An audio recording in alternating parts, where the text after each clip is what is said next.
और सीधे चलेंगे भोपाल। ब्रजेश जैन हमारे संवाददाता लगातार बने हुए। ब्रजेश, क्या कुछ अपडेट आज भोपाल में देखने को मिल रहा है, क्योंकि तमाम बड़ी बैठकें भी हैं, कमलनाथ भी है कांग्रेस की बैठक में शामिल होंगे, बीजेपी प्रदेश कार्य समिति की बैठक भी है।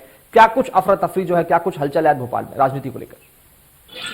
बिल्कुल, देखिए लगातार हम 3 दिनों से देख रहे हैं कि भोपाल में जो है बीजेपी और कांग्रेस लगातार एक्टिव मोड पर नजर आ रहे हैं। कांग्रेस की कमलनाथ की लगातार बैठकें चल रही हैं, वहीं बीजेपी में भी लगातार बैठकों का दौर चल रहा है।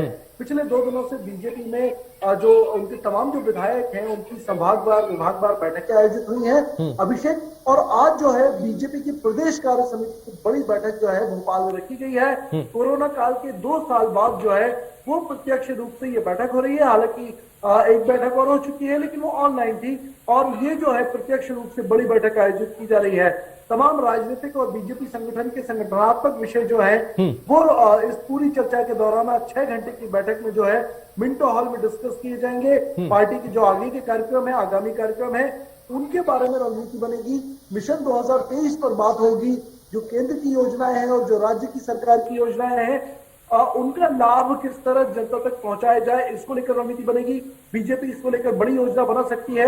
कार्यकर्ताओं को टारगेट दिए जा सकते हैं कि जमीनी स्तर पर की योजनाओं का प्रचार करें, क्योंकि जिस तरीके से लगातार महंगाई और बेरोजगारी का मुद्दा विपक्ष उठा रहा है उससे कहीं ना कहीं बीजेपी बैकफुट पर है और उसकी काट ढूंढी जाएगी।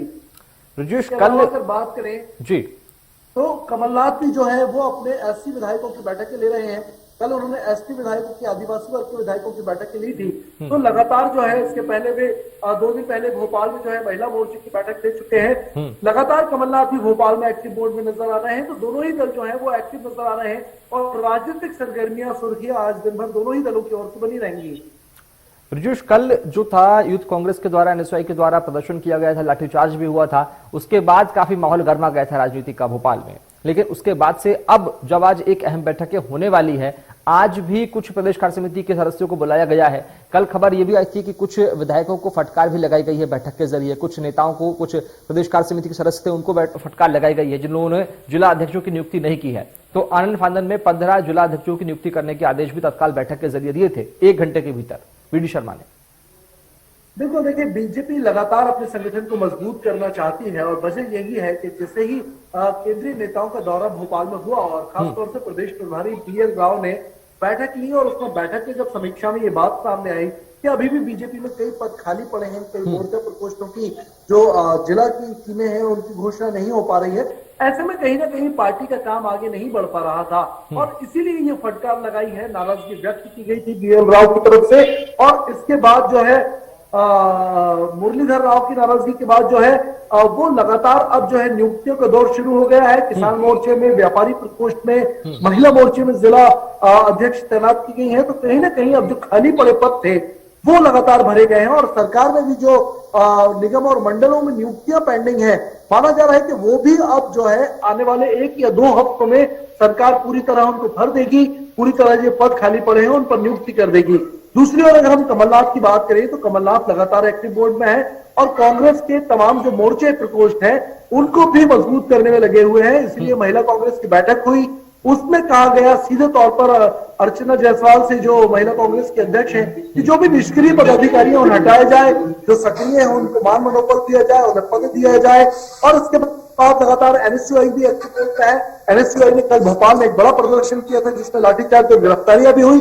तो लगातार कांग्रेस भी जो है अपने तमाम महिला प्रकोष्ठ हो, चाहे किसान प्रकोष्ठ हो, चाहे युवा प्रकोष्ठ हो, सबको एक्टिव करने में लगी हुई। तो दोनों ही दल कहीं ना कहीं अपने अपने संगठन को मजबूत करने में जुट गए हैं। ब्रजेश, इसके पहले नरोत्तम मिश्र ने बयान दिया था कि इसी सप्ताह के अंदर मध्य प्रदेश के 2 शहरों भोपाल और राजधानी, जो कि एक राजनीतिक राजधानी, एक आर्थिक राजधानी मध्य प्रदेश की मानी जाती है, इन 2 शहरों में कमिश्नर सिस्टम लागू कर दिया जाएगा। उसको लेकर सरकार ने कितनी क्या कुछ तैयारी कर ली है?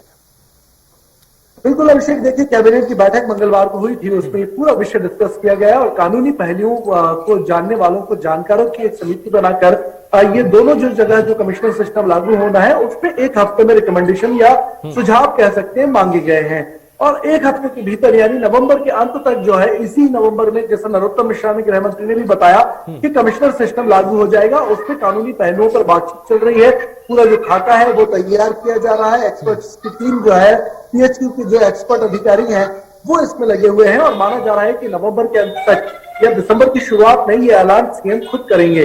इसके अलावा अगर हम बात करें तो जो खाली पड़े हुए पद हैं निगम जो प्रकोष्ठ हैं उनमें जो निगम मंडलों में खाली पड़े पद हैं उन पर भी भर्तियां हो सकती है।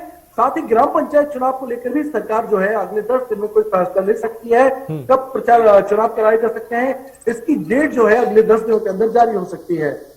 ब्रजेश, कोरोना संक्रमण काल के बाद में मुख्यमंत्री ने अब खुलकर फ्रंट फुट पर आकर ये कहा है कि अब सारे कार्यक्रम होंगे, शादी विवाह होंगे, जो भी कार्यक्रम होते हैं जो वो सब कुछ होगा, लेकिन इन सब के बाद में कोरोना वैक्सीन की दोनों डोज लेना आवश्यक, ऐसा सीएम ने कहा। कल भी एक कार्यक्रम में उन्होंने कहा था संबोधन में अपने। लेकिन अब मध्य प्रदेश में कोरोना वैक्सीन के दोनों डोज लेने वालों की संख्या क्या कुछ है, क्या कुछ इसकी तैयारी सरकार कर रही है कि ज्यादा से ज्यादा लोगों को दोनों डोज लग जा सके?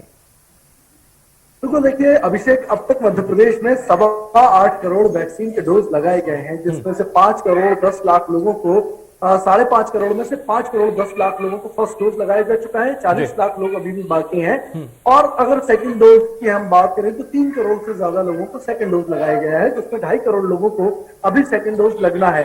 और ऐसे में सरकार ने सब कुछ अनलॉक कर दिया है। खास तौर से ज्यादा खतरा उन चीजों पर है जहां पर स्कूल खुले हैं या बच्चों की आवाजाही है, पार्क है या बच्चों के चिल्ड्रंस प्ले जोन है, वहां पर सबसे ज्यादा खतरा है। और यही वजह है कि बार बार बात यही की जा रही है कि रिव्यू किया जाएगा इसको।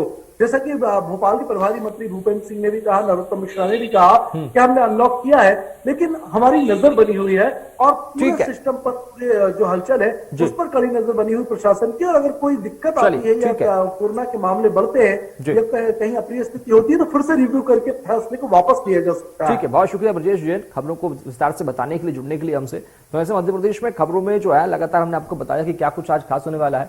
बहुत शुक्रिया ब्रजेश, जुड़ने के लिए। तो मध्य प्रदेश में आज 2 बड़ी बैठकें होने वाली है, बीजेपी की भी बैठक है, कांग्रेस की भी बैठक है। और